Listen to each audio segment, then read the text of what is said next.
Bonjour, dans cette vidéo, vous trouverez la correction de l'exercice qui a été proposé dans la vidéo mesure et calcul de volume. Alors dans cette vidéo, je vous demandais de calculer le volume de la bille. Alors je vous rappelais la formule. Donc la formule de volume d'une sphère, c'est 4 tiers multiplié par pi multiplié par le rayon au cube. Le rayon étant de 1 cm, ça nous donne 4 tiers fois pi fois 1 au cube, ce qui est équivalent à 4 tiers fois pi fois 1 fois 1 fois 1. Et on obtient 4,2. Alors la question qu'on va se poser à ce moment, c'est quelle est l'unité de ce 4,2? Donc le volume c'est 4,2, mais 4,2 quoi?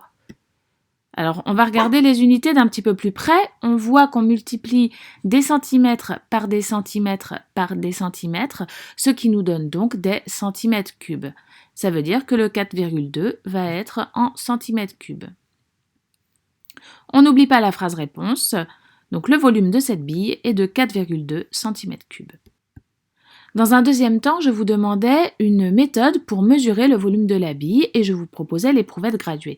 Alors, on peut mesurer avec l'éprouvettes graduée, mais le problème c'est que si on essaie de mesurer le volume de la bille avec l'éprouvettes graduée, on voit bien que la bille n'occupe pas toute la place jusqu'à la graduation dans l'éprouvettes graduée.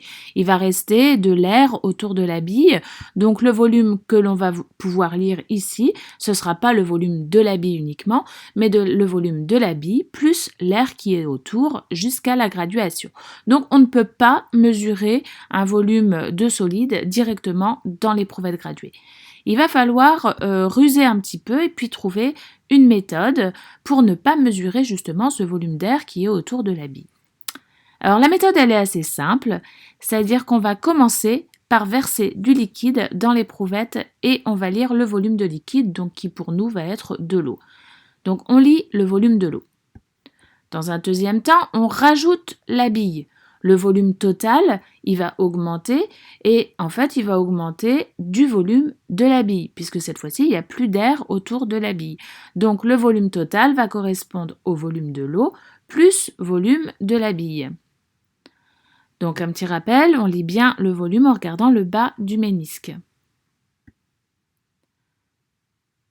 Alors si on fait cette expérience, je vais vous mettre un exemple d'observation, donc de mesure qu'on aurait pu faire.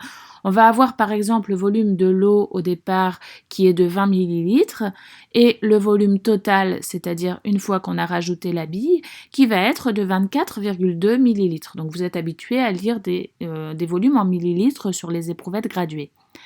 Donc on peut en déduire que le volume de la bille est de 4,2 ml, puisque lorsqu'on l'a rajouté dans l'eau, le volume a augmenté de 4,2 ml. Donc en conclusion, par le calcul, on obtient le volume de la bille qui est de 4,2 cm3, alors que la mesure nous donne le volume de la bille qui est de 4,2 ml.